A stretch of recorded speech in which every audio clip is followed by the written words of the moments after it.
सबसे पहले आप सबों का बहुत बहुत स्वागत आज के इस रविवार के सेमिनार में।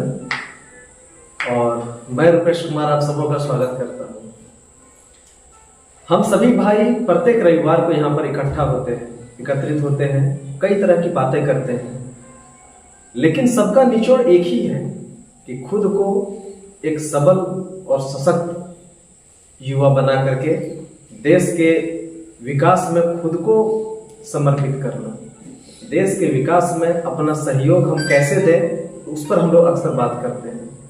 हमेशा हम लोग बात करते हैं कि अक्सर हम ही लोग नहीं, हर जगह न्यूज़पेपर में, अखबार में, यूट्यूब में, हर जगह एक ही चीज़ की चर्चा होती है कि या तो हमारा देश अभी किसी तरह से बढ़ रहा है या कई मामलों में अभी भी पिछड़ा हुआ है। कई तथ्यों का जब भी उजागर होता है तो हम देखते हैं कि हमारा देश कई मामले में अभी पीछे है, कई देशों से। कई मामले में हम बहुत बेहतरीन हो चुके हैं। तो जिन पहलुओं को हम देखते हैं और उसमें हम पाते हैं कि अभी हम लोग किसी पश्चिमी देशों से या और भी कहीं से पीछे हैं, उसे आगे करने का प्रयास कैसे किया जाए या आगे हम लोग कैसे ले जाएंगे, उसमें हमारी भूमिका क्या होनी चाहिए। इस भूमिका को हमें खुद तय करना है कि हम अपने देश को आगे बढ़ाने में कितना सहयोग दे सकते हैं। और सहयोग देने के लिए खुद को हम एक सशक्त बनाएं। तो अक्सर हम लोग बात करते हैं कि हम लोग सशक्त कैसे बनेंगे। गुटखा खाने से, पिक्चर देखने से, आधी रात तक जग करके फालतू वीडियो देखने से, या दोस्तों के साथ हजारीबाग में या अन्य शहरों में कहीं भी जाएं तो समय को बर्बाद कर देने से। समय तो सबको सीमित मिला हुआ है, 24 घंटे का एक दिन में। कितने साल जिएंगे ये किसी को नहीं पता है, लेकिन पर डे सबके पास 24 घंटा अवश्य मिला हुआ है। और 24 घंटे में हम खुद को किस तरह से उस समय को सदुपयोग कर रहे हैं हम सब, और ये कितना वो जो समय हम गुजारे वह हमारे लिए महत्वपूर्ण था भी कि नहीं, क्या इस पर कभी भी एक बार भी विचार करते हैं। तो साथियों, अब वक्त आ गया है विचार करने का। वक्त आ गया है खुद को परिष्कृत करके सबों के सामने पेश करने का। सब जो हमसे उम्मीद लगाए हुए हैं, सभी के उम्मीदों पर खरा उतरने का वक्त आ गया है।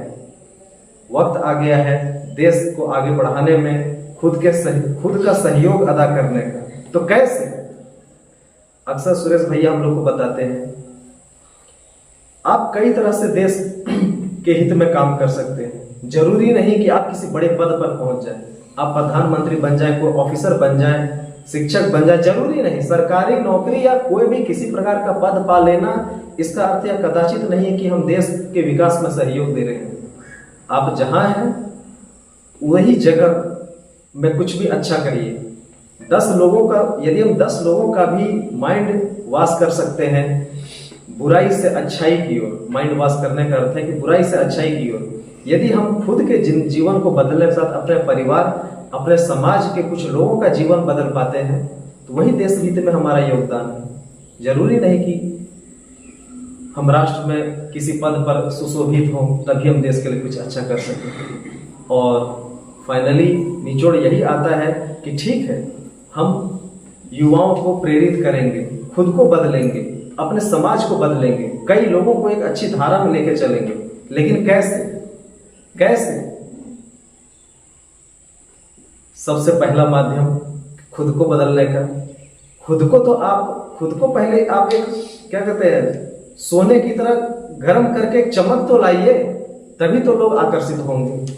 और उस चमक, और हम में, खुद में या हम सब में वो चमक आएगा कहां से? हमारी तरफ लोग आकर्षित क्यों होंगे? क्यों हमारी बातों को मानेंगे? पहले खुद कुछ करके दिखाना होगा, तभी तो। यूं ही हम कुछ किए नहीं है, ना हम में कुछ चेंजिंग है, ना हमसे हमारी बुराई छूटी है, तो लोग हमारी बातों को क्यों सुनेंगे? जाहिर सी बात है, क्यों सुनेंगे? तो इसके लिए जरूरी है कि हम खुद में बदलाव करें, और बदलाव करने का एक ही माध्यम है मेडिटेशन और अच्छी पुस्तकों का अध्ययन, दूसरों के लिए परोपकार की भावना और सेवा। जब तक हम सभी चीजों को खुद में आत्मसात नहीं करेंगे, अच्छी पुस्तकों का अध्ययन नहीं करेंगे, समय का सदुपयोग नहीं करेंगे, तब तक हम खुद भी एक बेहतरीन युवा नहीं बन सकते। और सब कुछ लाइफ में खुद के लिए दूसरों के लिए, देश के लिए अच्छा करने के लिए सबसे पहले एक बेहतरीन युवा होना जरूरी है।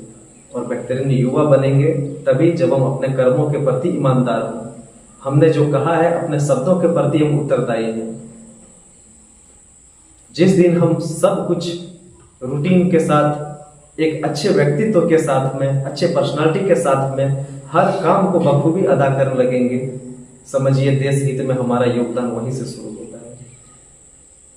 तो मित्रों, ज्यादा वक्त ना लेते हुए फाइनली इतना ही कहेंगे कि अपने आसपास के सभी युवाओं को हमेशा अच्छी प्रेरणा देने का प्रयास करें।